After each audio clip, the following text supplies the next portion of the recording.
Shalom, je suis le pasteur Georges Amouakou. Je suis le premier responsable de l'église La Maison de la Destinée à Abidjan, en Côte d'Ivoire. Que le Seigneur vous bénisse. Moi, je suis né dans l'église. J'ai grandi dans l'église. J'ai fait l'école du dimanche et j'ai fait tout. Mais je n'avais pas encore un contact réel avec le Seigneur.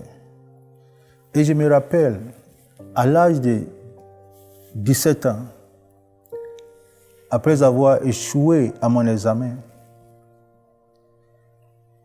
et après tout faire et rien ne marchait,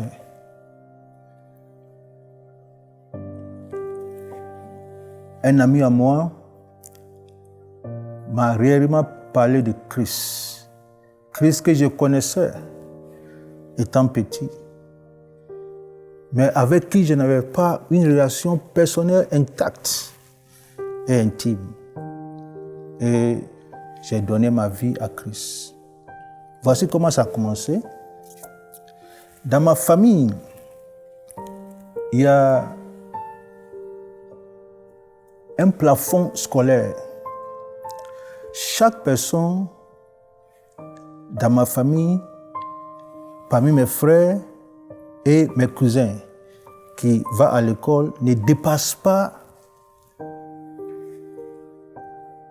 le stade de CM2. À l'entrée de 6e, quelque chose se passe. Quelque chose de bizarre se passe. Et ce rêve de 6e se gâte. Ma grande sœur, à l'entrée de 6e, elle est tombée enceinte.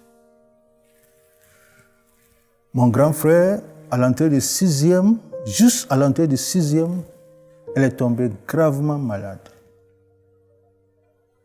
Le 3e, qui est mon frère direct, mon grand frère direct, ma maman a tout fait pour l'envoyer au lycée. La dernière semaine, la semaine de ses examens de fin de cycle, il a laissé et abandonné l'école sans raison. Moi, j'ai échoué, c'est à cause de ça que je n'ai pas fait le 6e. Mon père, par ses relations, m'a connecté à une école. Juste avant la rentrée, je suis tombé malade, très grave. C'est ici un frère est venu me voir et dit, c'est pas normal, il faut donner ta vie à Jésus. Je lui ai dit, mais je suis dans l'église, j'ai fait école de dimanche, je suis dans tel groupe. Il dit non, il faut avoir une relation personnelle, d'intimité avec Christ. Et pour la première fois, il m'a expliqué l'évangile, l'amour de Christ, l'amour de Dieu et le péché. Et comment régler ce problème du péché. Et comment accepter Christ et l'inviter dans sa vie. Et c'est ce que j'ai fait. J'ai donné ma vie à Christ à l'âge de 17 ans. Et quand j'ai donné ma vie à Christ, j'ai commencé à marcher avec Dieu. Et ça, c'est le premier miracle que Dieu fait dans ma vie. Et moi-même, je me suis instruit moi-même, sans aller à l'école. Je me suis instruit moi-même. Parce que j'ai compris quelque chose dans la Bible. Dieu dit, faisons l'homme à notre image, selon notre semblance. Et j'ai compris que Dieu crée. Ça veut dire qu'il appelle à l'existence ce qui n'existe pas. J'ai compris aussi que Dieu fait. J'ai compris que Dieu a créé l'homme à un seul jour. Mais Dieu fait l'homme tout au long de sa vie. Et que ce que Dieu voulait faire avec moi, ce n'est pas la fin de ce jour.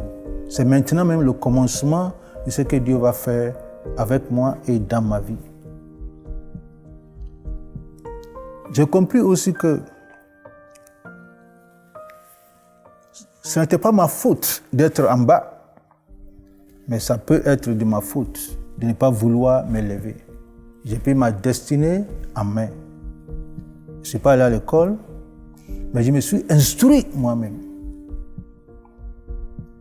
J'ai étudié, j'ai lu moi-même. Et Dieu a travaillé en moi pour devenir ce que je suis. Un jour, j'ai rassemblé tous mes frères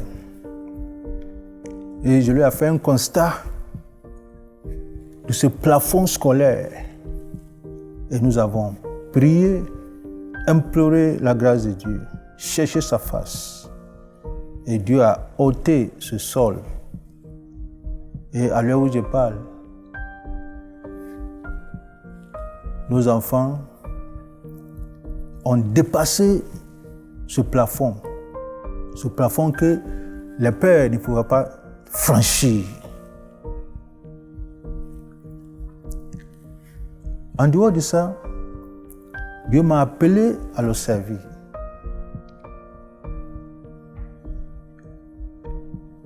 Et le deuxième miracle que Dieu va faire dans ma vie, c'est de guérir un bègue. Un bègue que j'étais.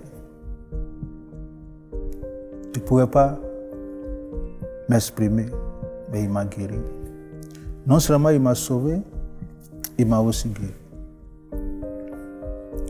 Je viens à vous, chers frères, que Dieu que nous servons, il est capable. Il veut nous sauver.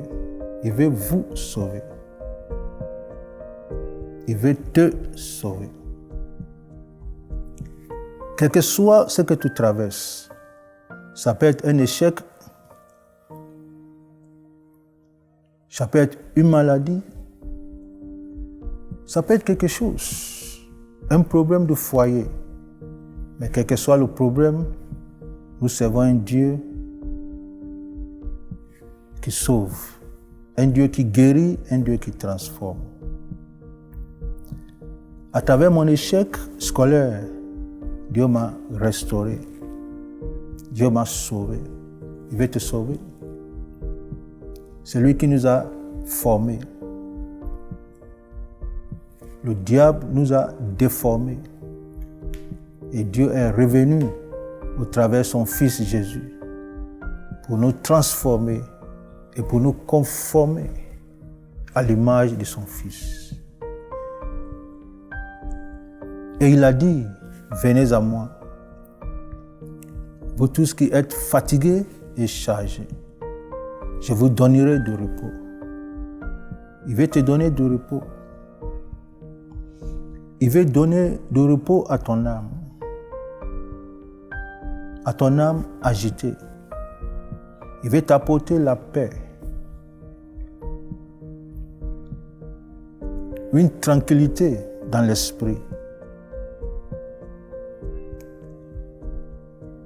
Et il dit, venez à moi. Viens à lui. Et il va te sauver. Je vais prier avec toi si tu veux lui donner ta vie.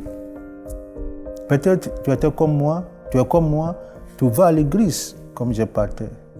Peut-être tu es né dans une église comme j'étais né dans une église. Mais je partais comme ça. Et tu n'as pas encore établi une relation personnelle, intime et droite avec Dieu. Voici une opportunité t'est donnée. Viens à lui. Il va te sauver, il va te restaurer, il va te guérir. Il est capable. Il est capable. Il a dit, je suis le chemin, il est la vérité, il est la vie. Viens à lui. Et si tu veux l'accepter, je vais prier avec toi. La Bible dit, crois au Seigneur Jésus-Christ, tu seras sauvé, toi et ta famille. Tout ce que tu n'as qu'à faire, c'est de croire. C'est de croire au Seigneur Jésus-Christ. Il est le Seigneur. Donc si tu veux l'accepter, fais cette prière avec moi, dans ton cœur. Seigneur Jésus, j'ai besoin de toi. J'ai dirigé jusqu'à présent ma propre vie. Aujourd'hui, j'ai entendu ta parole.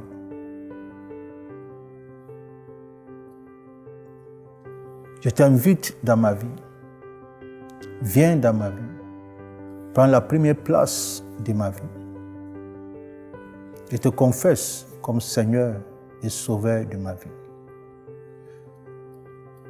Merci. Cette prière que tu viens de faire, c'est une prière très prophétique. Parce que la Bible dit, si tu confesses par ta bouche le Seigneur Jésus, et si tu crois dans ton cœur que Dieu l'a ressuscité, tu seras sauvé. Car c'est par le cœur nous croyons et par la bouche nous confessons la Seigneurie de Jésus. Tu es sauvé. Et je vais prier aussi avec toi. Si tu traverses des moments difficiles, s'il y a l'échec répétitif, s'il y a quelque chose et tu veux que Dieu intervienne, je vais prier avec toi. Seigneur, merci. Tu nous as promis de repos. Tu nous as dit, venez à moi, vous tous qui êtes fatigués et chargés. Et tu nous as promis de repos. Donne le repos à chaque personne qui m'écoute. Donne du repos, Seigneur, dans le nom puissant de Jésus. Amen.